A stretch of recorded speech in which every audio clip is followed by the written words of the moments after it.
Thank you everyone for taking our time and joining in with us today. We are very delighted to have with us experts from industry and academia for this discussion. On behalf of GHRDC team, I welcome our expert panel members. GHRDC, as many of you would be aware, is a 27 years old education research firm dedicatedly working in the education sector in the area of ranking, training, mentoring, and research with the sole aim of working on upgrading the quality of education in various sectors and benchmarking the best of the educational institutions in our country. Today, in this webinar, we'll be taking up a discussion on how, in today's rapidly changing business world, curiosity, adaptability, and continuous learning are more important for leaders than traditional credentials like degrees or past titles, and how the modern CEO must be a lifelong learner who thrives on uncertainty rather than solely on the past expertise. We will now be inviting our distinguished speakers to talk about this exciting topic. Also, I would request our wonderful attendees to type in any questions you have for our speakers in the chat box, given along with the name of the speaker it is addressed to. Now, I would like our Deputy Director and Ranking Head, Ms. Aradhna Changakoti, to introduce our eminent speakers for today. Over to you, Aradhna. Thank you, Neha. Good morning, everyone. I'll now introduce our eminent speakers for today, Dr. Lieutenant Colonel Prasad SN. Dr. Prasad SN has been an academic in business management higher education since 2009, teaching HRM, performance management, production planning, and business strategy with innovative methods at SDM IMD, Mysore. He was instrumental in SDMIMD securing international and national accreditations by NBA, ACBSB, EFMD, and now on the path for ACSB. He is currently the director of SDMIMD since 2023. And in 2025, EFMD has accorded him the membership for the prestigious EFMD Deans Across Frontiers, and he is one of the 9 academic leaders in India. His qualifications include BE Mechanical, ME Automobile, PCDM, and PhD. Prior to his academic career, he was an Indian Army officer for 20 years in the Corps of Electronics and Mechanical Engineering and the Army Aviation Corps as an aeronautical engineer. He has been awarded for a crucial innovation on snowmobiles at the Siachen Glacier.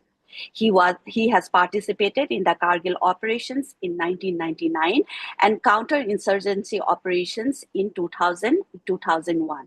In the last 4 years of his army service, he was in charge of the Technical Staff Course, MSc Military Technology. He has commanded army units in the high altitude Himalayan areas in Ladakh, as well as in the third deserts of Rajasthan. His current focus is on effectively using Zen AI tools for quality enhancement in teaching and learning. We welcome you to our webinar today, sir. Thank you, ma'am. Mr. Vivekanand, a BTech from IIT Guwahati and an MBA graduate from IIM Calcutta, Mr. Vivekanand is a transport expert with experience in business advisory roles and has been associated with various professional capacities, leveraging his education in management and engineering. He has held various leadership roles on strategy during his 9-year-long career at Bosch in India and had started and led the urban mobility practice there during 2018 to 2021. Over the past 8 years, he has been advising various government authorities on transport and logistics. He has a deep understanding of digital technology and helps build sustainable and scalable solutions. Mr. Vivekanand currently serves as the Chief Operating Officer at Infrastructure Development Corporation Karnataka Limited, which is also known as IDEC. Welcome, Mr. Vivekanand. And now we have Ms. Mekhla Sinha, the Executive Director of GHRDC, who will be acting as a moderator for the discussion today. With this, I would request Mekhla to now take over and initiate the panel discussion. Over to you, Mekhla. Thank you so much, Aradhna. A very, very warm welcome and our warmest greetings to both our distinguished speakers, Dr. Prasad and Vivekanand. Thank you so much for having us in this webinar today and for being, here with your presence We have a very exciting topic lined up today, and I'm sure that both of you are going to share beautiful insights with your personalized lessons and journey, relating to this topic. When we talk about this topic, it is something which is of great interest, not just to students, but also professionals who are right now working in the industry. Because what we are trying to say is that maybe, just maybe, credentials are being taken over, and expertise is being taken over by this wonderful concept of curiosity and continuous learning. So, starting this discussion, where first question is to Mr. Vivekanand. Thank you so much for being a part of this webinar, and we are looking forward to hearing your journey and your insights. My first question is to you. If I may call you Vivek, is that okay? Yeah, definitely. Yeah. Thank you. So, Vivek, when we talk about curiosity, how do you define curiosity, especially in the context of leadership? And do you think it is coming of age and becoming more valuable than credentials? Hi, good morning. Thanks for having me here. Extremely happy to join this webinar. And I hope that it basically helps a few individuals out there.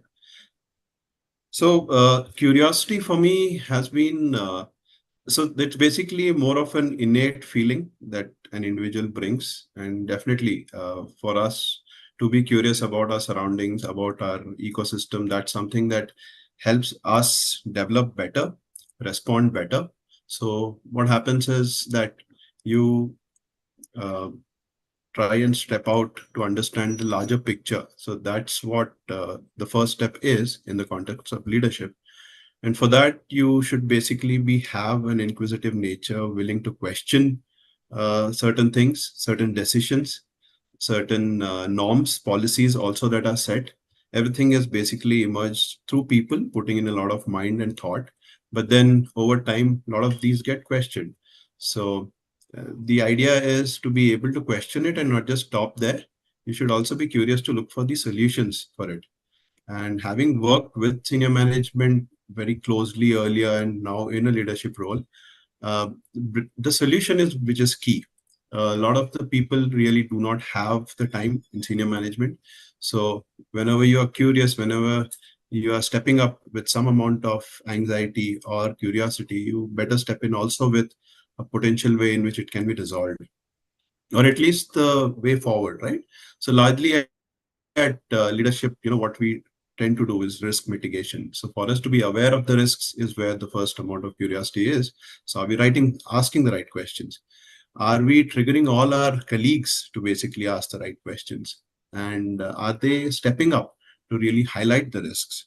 So then we as a group can then come up with a risk mitigation plan, a roadmap, and then we basically go about with business as usual.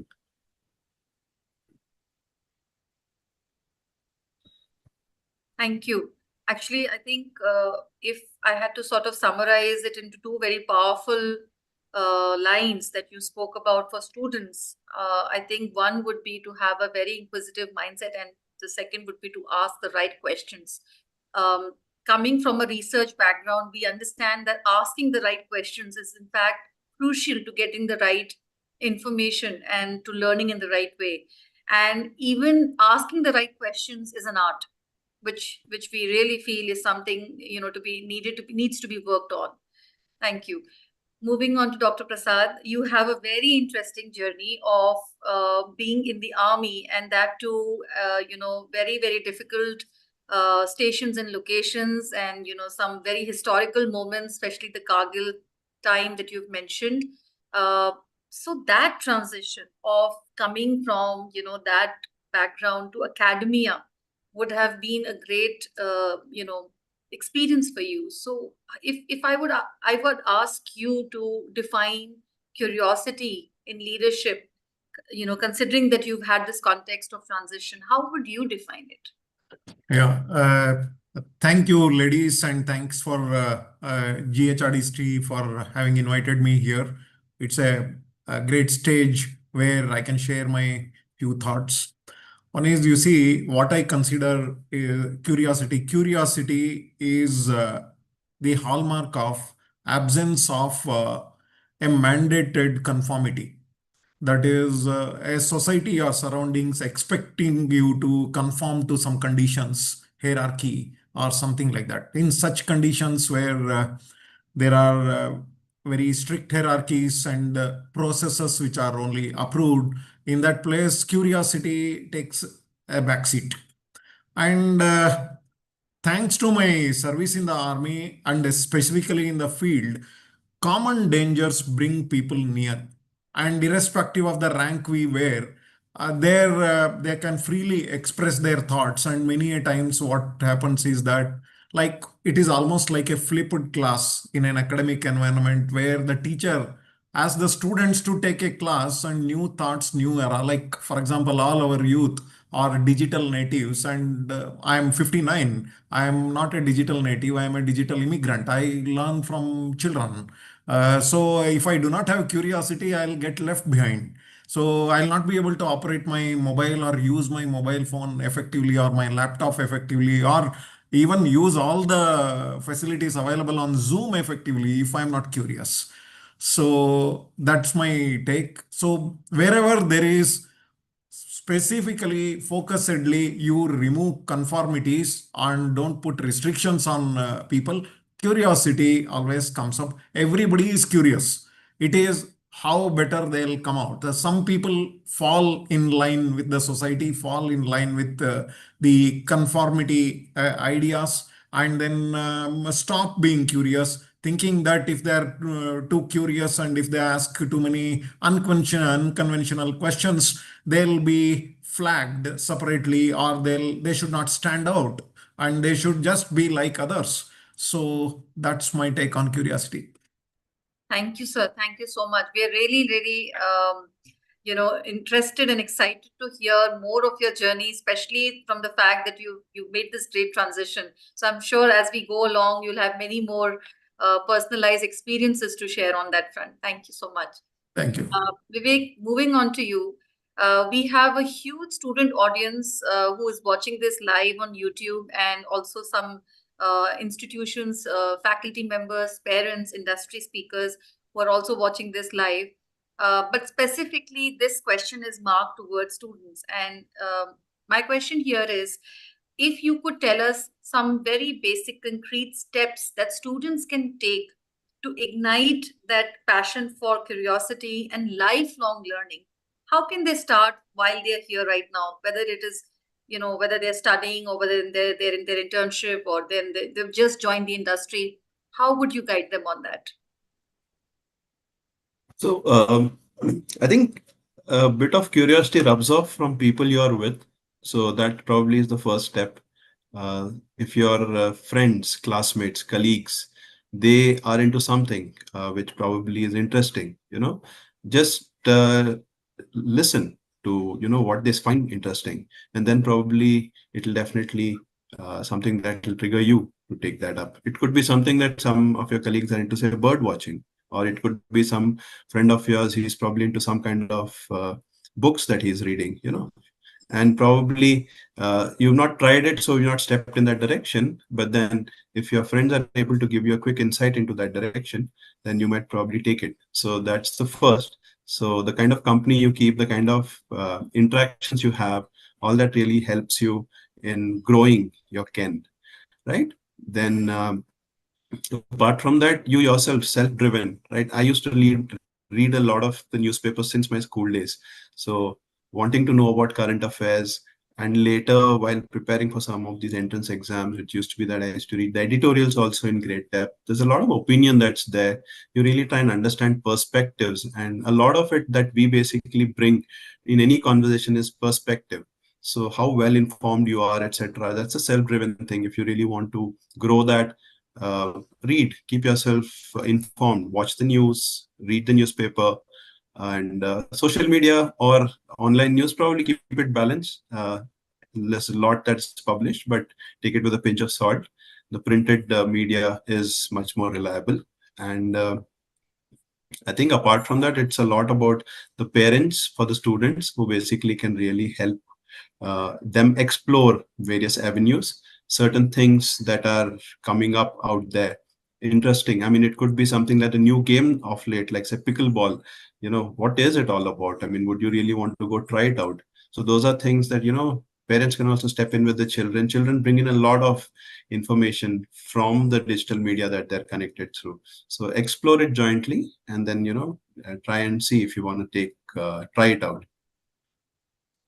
Beautiful take, beautiful take. I think what you started off is very foundational, and you've really touched a nerve because in today's time, sir would also maybe agree.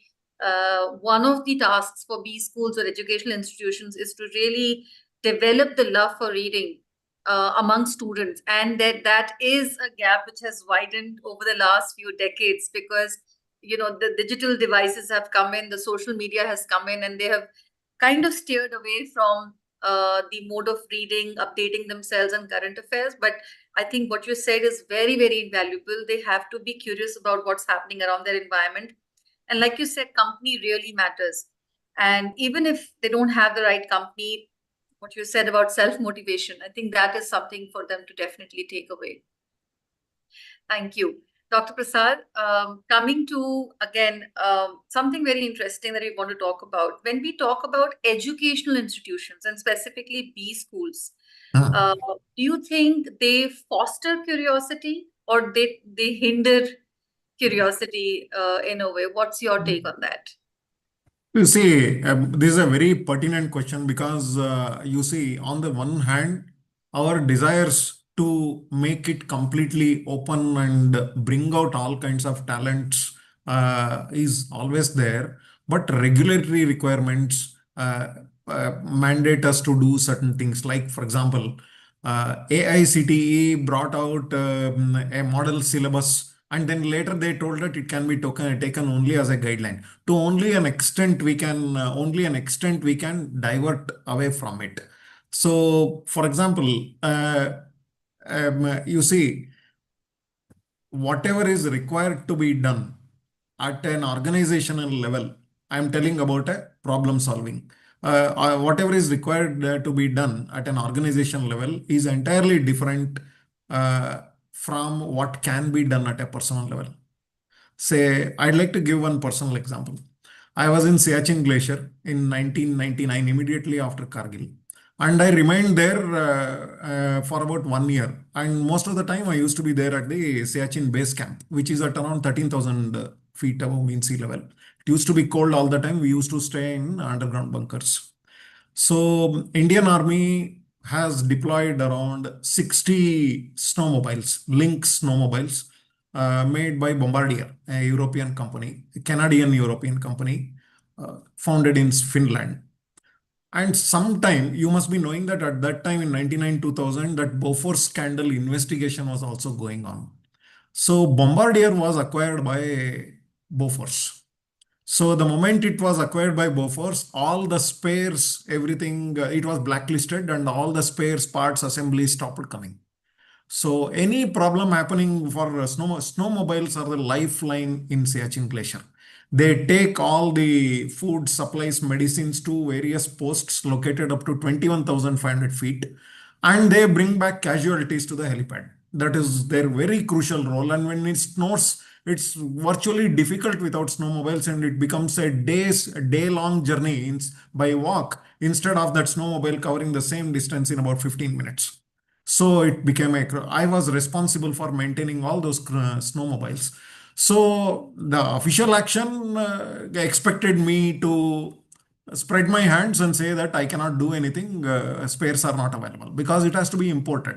So when we requested the government says that we can't do anything. That means half the snowmobiles were down, that is without working for a specific reason.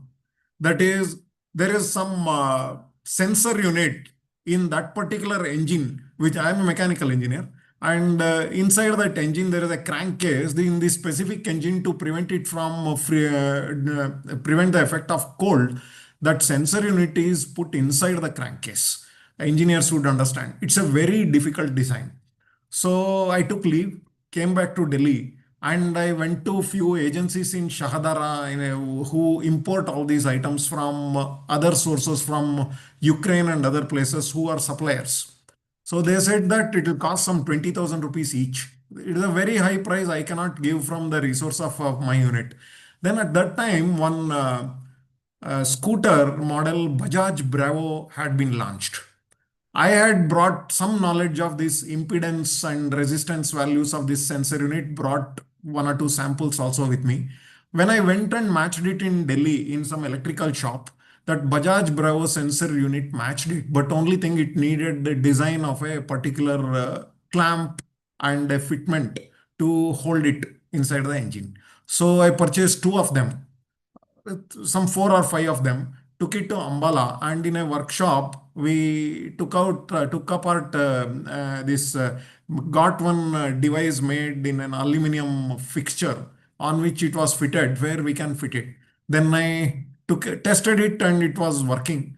Same impedance values, same resistance values. Took it to Siachen Glacier back and dismantled a snowmobile engine which had gone bad, fitted it inside, tested and ran it for 12 hours, and it worked. And then we brought, and can you imagine, they were quoting some 20,000 rupees for import and 6 months time. We purchased some 40, 50 of them and made 30 snowmobiles start working satisfactorily without any problem for 120 rupees each at that time. It was 99. So you see, it was purely based on curiosity, nothing else. And second thing was that in Siachen Glacier, we had lot of ground tanks in which diesel was stored, but vehicles were not there much, and the diesel was already old and all that. We had a perpetual problem of electricity. That place is entirely supplied with only generators and no other this thing. We used to have a lot of problems. Lot of fuel, what very small capacity generators, and resource crunch that we do not have big generators. And on the way from, if you travel from Leh to Siachen Glacier, once you cross the Kardungla Pass, the world's highest motorable road, 100 kilometers ahead of that comes comes Shiok Valley, and then the Nubra River starts. That Nubra River is actually the outflow of the Siachen Glacier. That the melted ice of Siachen Glacier comes as Nubra River. That is almost about 215 kilometers long. All along the route, we just skirt the river, and there are around 300-400 feet deep ravines from which that river is visible. Some places river is very, very wide, almost like a desert when water is not flowing. And lot of accidented vehicles fallen down, army vehicles only, all trucks, like basically old Shaktiman trucks and these stallion trucks, everything is fallen down. Not recovered because it is too difficult to recover. In my unit in Siachen base camp, I used to have a Tatra 8x8 truck mounted with a workshop on the rear. So I used to drive it on the river. It can wade water through around 5.5 feet. So one day in the river, we started going down with few mechanics and a trolley tugging behind in the truck. It can wade anywhere. It's a huge truck, 600 horsepower engine. So we went and collected, dragged a few one by one, every day we dragged some 4 or 5 engine fitted on a chassis from accidented vehicle. Just remove it, bring out a chassis, that ladder chassis and engine, brought it to Siachen Glacier. I put my mechanics, told that you make all these engines serviceable. They are all in good condition. Only the vehicle had fallen down, got crushed. That's all. So make it serviceable. I'll get you an alternator. And we created some 6 generators producing almost 600 kilowatt. That is 0.6 megawatt of power. So the whole camp could be lit up. A lot of diesel we had. So I need not have done it. And it was only based on personal curiosity, and I had time, because in winters you don't have anything to do. Rivers are frozen. You can walk on the river.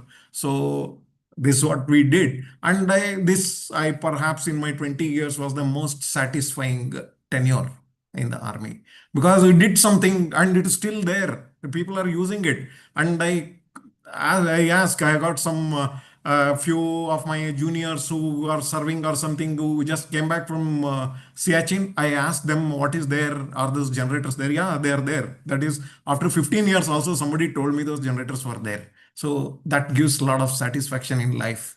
So these were my few experiences.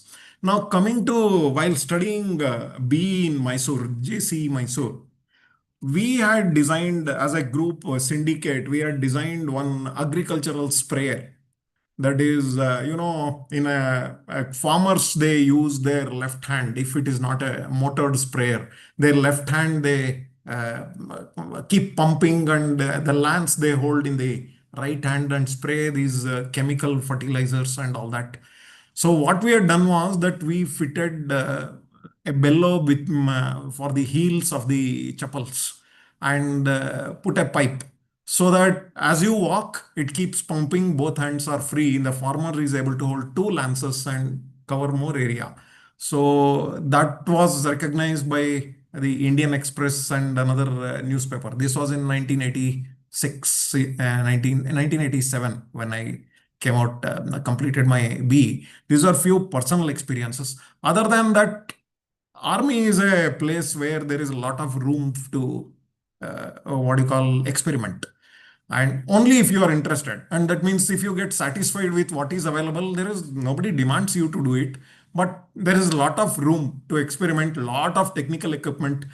In case you are interested, irrespective of what qualification you have. Like for example, several of the ideas, when I went into army aviation, these ideas were told by my technicians, who are basically 10th 12th pass from the civilian field, but they had become technicians. One of the innovations we introduced while I was in Udhampur, that is in J&K, was that we had French helicopters which we used to service. We used to do a lot of good servicing, and these French helicopters used to come with translated English manuals, and everybody had to understand. These technicians used to find it very difficult.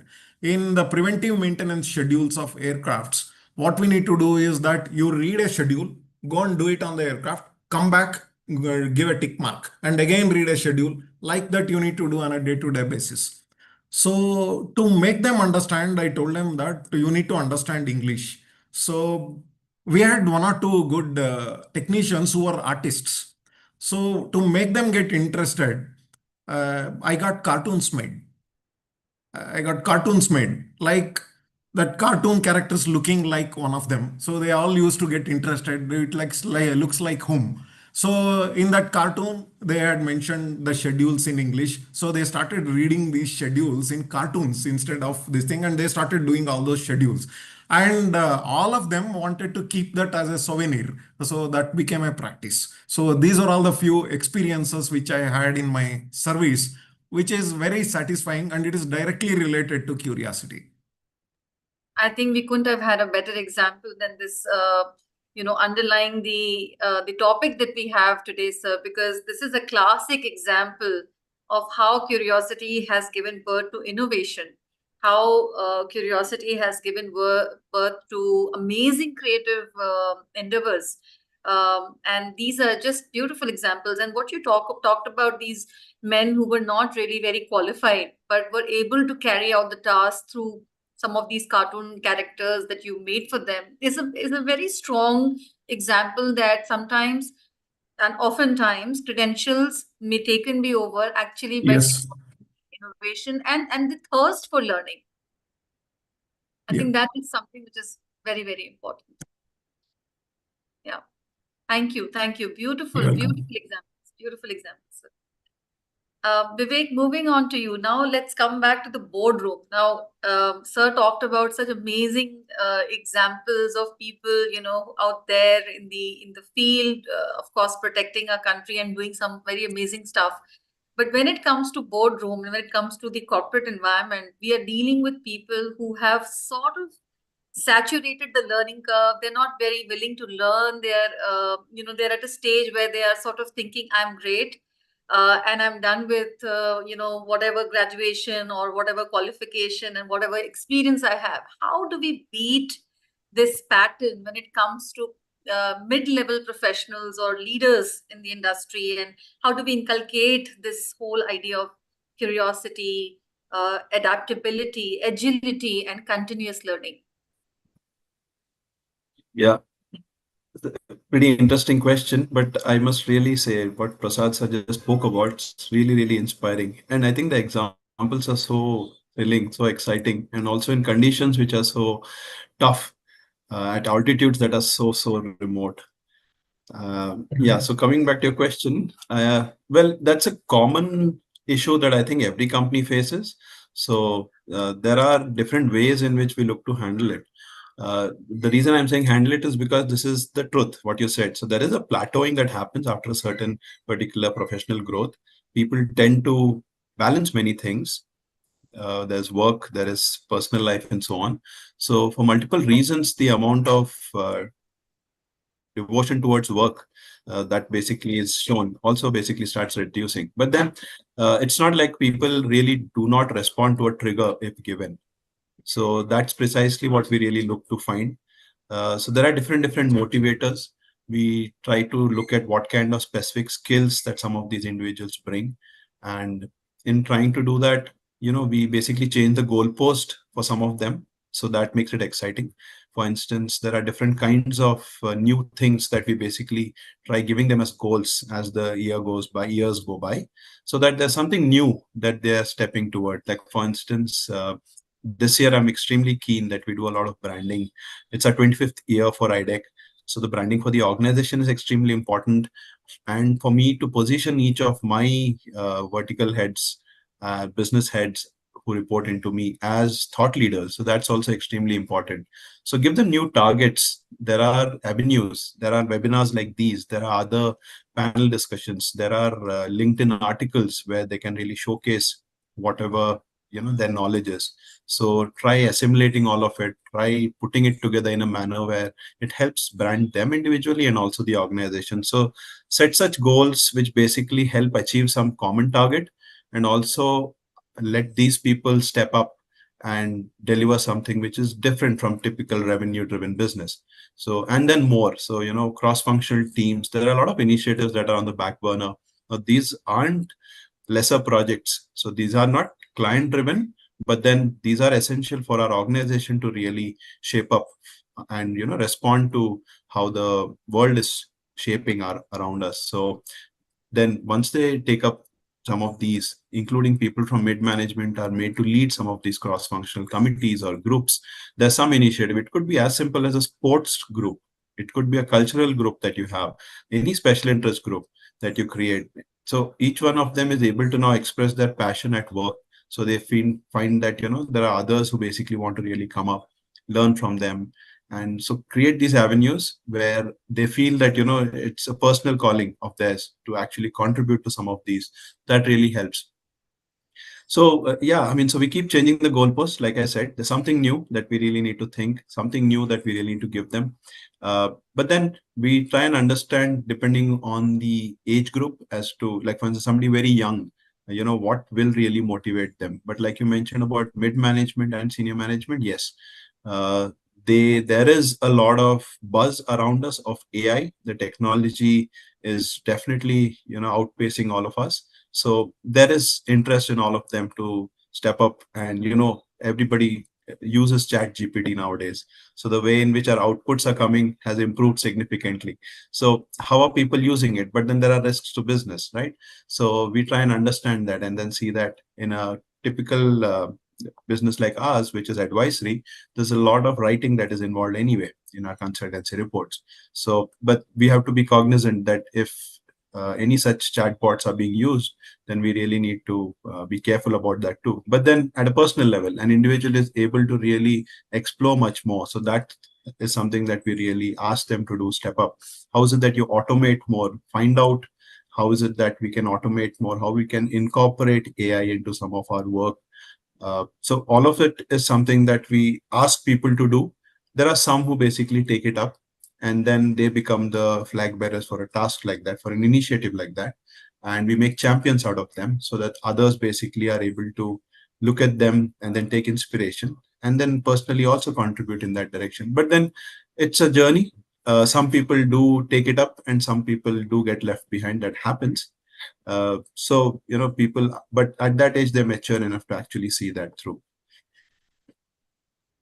That is wonderful, Vivek. Actually, while you were speaking, I was just thinking that, some of the inputs that you talked about, especially the fact that they can take up some goals which are completely different from their normal, ways of working, especially when it comes to cultural aspects or something else. It can be a great way for them to also overcome burnout, which is a phenomena that we see very commonly in the corporate sector.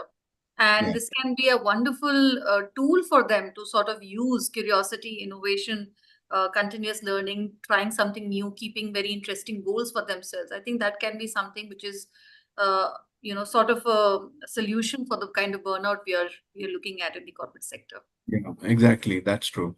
Yes, yes. Dr. Prasad, moving to you. Uh, we have been talking a lot about curiosity and continuous learning, and of course, the whole idea about adaptability and agility. Now, when it comes to practicing this in B schools, how do you think can B schools and industry collaborate together um, to bring about a perfect, tool or system in place where this can be sort of, put in place right from the educational institutions itself? What kind of collaboration would you think would work very well to encourage this? Thanks for the question. Before I move to answer that question, I'd like to tell a few initiatives which we have taken at SDMIMD to directly related to curiosity. I started a course. This was because I am interested to read a lot of books. That is, from my childhood, I've been reading books. So we call this course as knowledge seminar. The entire batch of 240 students at our PGDM, I divided them into 60 small groups of 4 or 5 students. And then I select about every year some 150 to 200 books. Maybe they are bestsellers or my own liking. And we select about 200 books, give them a choice to pick a book, give them 6 weeks time. And all these students as a small group, they are supposed to give a presentation of about 75 to 90 minutes on one book. It is not about the content of the book based on chapters and things like that. It's about basically what they think of the book, whether they agree with the author's idea, what is the theme of the book, whether does the author's idea fits into our life, in what way we can use those ideas, and all such questions. It will be like an examination. And like this presentation, this has become quite popular. One of few of the books which you like, 2, 3 of the books which I'd like to give you before going into the actual answer of what you asked me is that one is a book by C. Mihaly, that is Mihaly C. The name is very long, Csikszentmihalyi Mihaly. The name of the book, I know you must have heard about it. The name of the book is Flow. It's about it actually structures and constructs the flow state of our mind. That means when we go into a flow state, our health becomes all right, our mind is at its sharpest, and we produce the best of result. Many of us have experienced it. See, for example, in fact, I am always curious. A single mother looking after 2 children, all responsibility at home and office, normally never gets sick because she is in a flow state.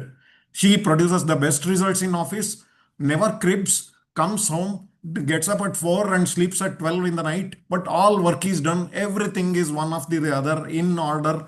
That order gets formed, most innovative, everything happens because the body is in a flow state, and it sees to it that it will never get sick. That's a flow state. That means you are in creative tension all the time. So there's a very good book, and like this, lot many books, self-help, and some books related to David Weiss's The Google Story. And you see, the story of Elon Musk using Elon Musk, just because of his own curiosity, making sure that he'll bring down the cost of launching rockets from whatever is the NASA standard to a fraction of 2.5% of the NASA launch cost of NASA. How did he do it? He did it because he said that I don't need 5 square miles of ground to launch a rocket. So he shifted on to a coastal area, promontory, where he can launch in a 300 square meters plot.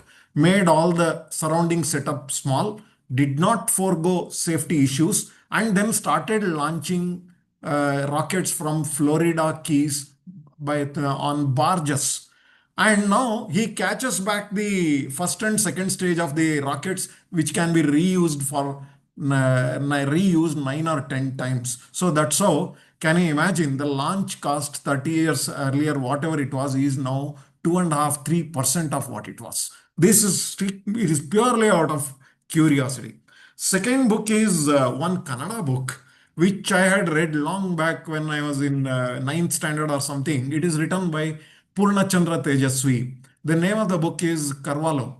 It's about an enthusiast zoologist who devotes his entire time to find the habitat and population of a flying squirrel in the Western Ghats of India. It's a true story. And can you imagine, every year he religiously goes to Western Ghats to find that out, and finally he is blessed with a sighting, and actually he gets friendly with that squirrel, a huge squirrel, which is a flying squirrel, and nobody had ever seen it. And of course, it's, I think, named on him. So that is the story. It's purely out of curiosity, and that he achieves at the age of 75. Lot many stories like that. And of course, Viktor Frankl's The Man in Search of His Meaning, who was a Nazi prisoner, a Jewish prisoner in the Nazi camps, and who existed and survived because of his strong desire and a purpose to publish a paper which he wanted to do, and that became his anchor to survive in life out of curiosity. Now, coming to your question of how the industry and institute can collaborate, what we have done in the past 3 years is that all the faculty at SDMIMD, number one, at SDMIMD, it's a request to all the faculty that there should be some ethics and social responsibility element in all the subjects being taught. That's part of our mission. Second is that now all the faculty, in whatever course they are teaching, it may be a purely theoretical course, 10 to 15% of that session time, say around, if it is 30 hours, some 3-4 hours, they can bring an eminent industry expert or a practitioner to share his or her views as to how to relate whatever has been taught in theory, concept, principle to what happens in the world. So this way, students are given a realistic picture of this. We are taught whatever is in the class, and that this actually happens on the ground. There is ground, and there is some relatedness.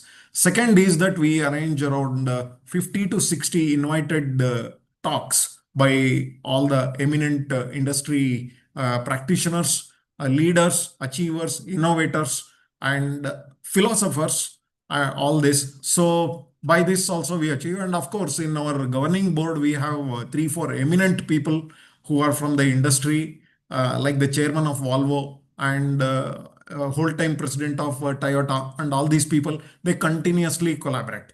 And one of our governing board members, who is a founder of a large microfinance company, out of his own interest, he started mentoring 2 faculty members, not about the intellectual part of their domain. It's about how to curate and modify the content of the subject so that it becomes closer to the practitioner's experience. Like the microfinance course is now having insight of 90% with it is as near as possible to the real world microfinance. So these are all the activities which we do, and these are all the ways in which we are trying to come near to the industry. And of course, we have 2 professors of practice.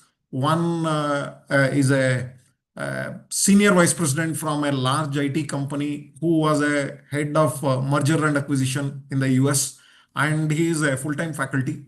And we are, of course, taking another one from another large company from the engineering field.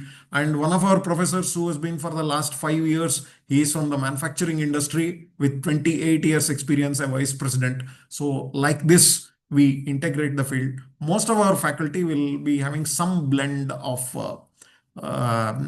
industry practice, a service or something. So as to my last part of my Army service, I was in charge of the technical staff course of Army. It is called TSOC in Army. And Army, Navy, Air Force, the other counterpart is the staff course in DSSC Wellington. I was in the Defense Institute of Advanced Technology, Pune. So there we have this TSC, which is also MSc Military Technology, an AICT approved course, had a lot of opportunity to give insights on technology and bring in new syllabus and all that for about 4 years. The same experience, I'm using it here. Thank you. Thank you so much, sir. The names of the books are absolutely amazing. Personally, I would immediately go back and, grab the copies. We would, in fact, request if you could also just share those names maybe Sure. later on in the email or in the group chat, wherever, so that we can also share these names with our, audiences and institutions and speakers, the rest of the students who are watching this. Personally, I think what you talked about, the idea of flow, I think that is so profound, because to me, what it means is that there is no resistance to what is happening, and you're just moving with the experience of without any resistance, absolutely without any resistance. Thank you so much for that. Welcome. And also it goes very well with the concept of what Vivek was mentioning earlier about developing the habit of reading, and encouraging students to read, to update themselves, to become curious about what's happening, because this is one very important tool for them to use to kind of inculcate curiosity. We have some very interesting questions from some students for both of you today who are watching this. So Neha, over to you to ask those questions. Yes, we do have some questions and we'll pick up a few. The first question is for Mr. Vivek. What role does failure play in fostering continuous learning and curiosity in leadership development? Okay, so pretty interesting question if it's coming from a student. So first thing, I think failure should not really, hold you down, shouldn't bog you down. Of course, everybody will say it's a stepping stone to success, but then the route to success is about looking at what's the root cause. And that's something that you should always, or one should always look for. And not just in failure, in your wins as well. There probably is a much better way to do something, right? So if you're always looking for how is it that something has worked out and what could be done better, or what didn't work out, what is it that could have gone wrong, arrive at the root cause, and you try to address that, pretty sure that you'll be able to also find out, what is it that needs to be done to improve. Certain situations and circumstances are not in our control. So that identifying that is also extremely important. And that commonly happens in business. There's the whole ecosystem. There are competitors who are working, right? So there are clients' own interests, their own focus areas. We probably are not skilled enough. So all of these things really need to be understood. But as long as the particular issue lies with us, right, we should definitely write down a plan on how we'll work on that. And only then we can at least, hope to achieve success the next time we attempt.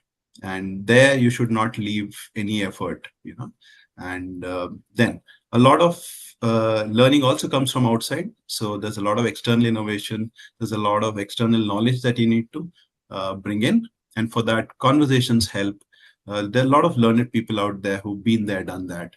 Having conversations, being connected through networks, being able to understand, being able to ask questions, being able to understand how they would have basically addressed it. Also seeing how is it that your competition is addressing certain issues. So all of this basically is something that you need to really be aware of and constantly be ensuring that all your colleagues are also doing that in the industry. So that we bring in that kind of knowledge. So a lot of internal development and then a lot of knowledge from outside helps us basically overcome challenges and of course work on failures and moving on. And it definitely is demoralizing, but then that's part and parcel. Any failure is part and parcel of life. So you tend to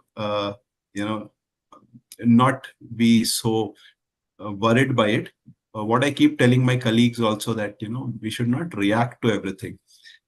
Let's respond. And for you to be able to respond, like they say, or even your friends, teachers, parents will all say, think before you act. So do that. A bit of thinking will really get you that clarity which is required. If you just react, you probably have not considered all the options available to you. So take some moment to pause, have a conversation, ensure that you are more calm, a little more, have understood your particular situation, and probably also given yourself time to understand the root cause. And then you probably are in a more mature way able to act. So it's extremely important that we don't get bogged down by failure, but then it's part of the journey. So we move on, and definitely, there are a lot of successes. So ensure that you celebrate those extremely well along with your team, so that they all feel motivated. And yeah, there are people. So we have all sorts of managers. No, there are people who are very task oriented, some who are very people oriented. So if you were to be very task oriented at that juncture where there's a failure, pinning the blame becomes the first thing that one would go looking for. But then that's not going to help anybody. So rather, sit with everybody, make everybody part of the process, go deep, find the root cause, and then everybody knows their task is cut out. They know clearly where something actually went wrong, and people are mature enough to own it up, be more accountable. That brings in a lot of accountability. Then they move on to finding ways in which we basically overcome this so it doesn't repeat again. There are processes set in place. So all of that helps us become much more resilient and much better prepared for any kind of challenges that come next. Thank you, Mr. Vivekanand. I think it was a very good insight, and there's a lot for the students to take away. And I think for me, the wonderful aspect of this answer was that uncertainty is a given thing that they need to operate within, and that is something they need to take for granted. Right. Yeah, and that comes over a period of time. So as students, there are parents around, there are other relatives, maybe an elder brother or sister sibling. So reach out to anybody. I mean, ensure that they basically are sharing with you, so that, and you are also taking in all inputs. It's extremely important to be open. Don't be closed, be open. Of course, decide, that's your own personal choice, decision, but at least take inputs from everybody. That's extremely important. Yeah. Thank you, sir. We have one question from one of our students for Dr. Prasad. What crucial skills and mindset is needed for the students of today to thrive in the fast-paced changes happening in the industry? Yeah, very interesting question. You see, any kind of credential or any kind of hierarchical recognition and all that, these are all external recognition of your own achievements. And your curiosity is faster than the changes that can take place by the external recognition. That means whatever external recognition is still slower than where your curiosity can take you. So don't what I feel the student should have is not to get bogged down by what social media says that what you should be rather than what you want to be. And I don't know, you see, you may be highly passionate about learning, let us say, learning to work in say, learning to play a musical instrument. Okay, but did you find out whether you are talented enough to go to the highest level of that? You may not be. Knowing oneself, I feel, is the one thing the student should try for what he or she is inclined to do rather than out of passion or in what way they are designed to do. That is possible. Lot of instruments are available, lot of inputs are available. There are psychologists who will find out. I feel that the student should find out what kind of talent, inherent talents they have. And after that, if they pursue their interests and curiosity, it will be even more better and they'll be generally suited for that. people did not, you see, people did not become what you call geniuses or recognized as geniuses just by accident. Our own scientist, Raja Ramanna in India, he was a nuclear scientist and he was a renowned a Veena player. And APJ Abdul Kalam was a Veena player. And uh, our Albert Einstein was a pianist and a violinist. So one of his quotes, which I remember, that is Albert Einstein's quote, is that not everything that counts can be counted, and not everything that can be counted counts. So don't look for measurability in everything. And you have some inherent talents which may, like, you may be considered as a failure in your class, math class or something. You may be a great communicator who can communicate with all kinds of people and make teams of everywhere. And that you need to find out what you are good at. And I feel that is the first necessity of everybody, including students. Beautiful responses. So basically what you're saying is first understand yourself, Yes. with your gifts and skills, and Yes. then work on working on other aspects. But Yeah. first of all, acknowledge yourself for what you In are. fact, I have an example. There are at least three. I can name few also. There are at least three medical equipment manufacturers in India and abroad who became medical equipment manufacturers by accident because they wanted to become doctors and they did not get a seat in MBBS, because given the Indian situation, if you get 98%, they did not get a seat, but they became engineers. And but that interest in medicine remained and they became medical equipment manufacturers and they produced great results. Now they are considered as geniuses. So the talent was already there. And they're basically doctors who use their engineering skills to to impact a bigger part of society by their inherent talents. Actually, sir, that reminds me of a very interesting example of a speaker we had on our webinar. And she was a very eminent student of hotel and hospitality. Yeah. And this is a time of late 60s, 70s. She was appearing for her first interview. I won't name the hotel brand to keep the privacy aspect, but she was rejected as a chef simply because she was a woman.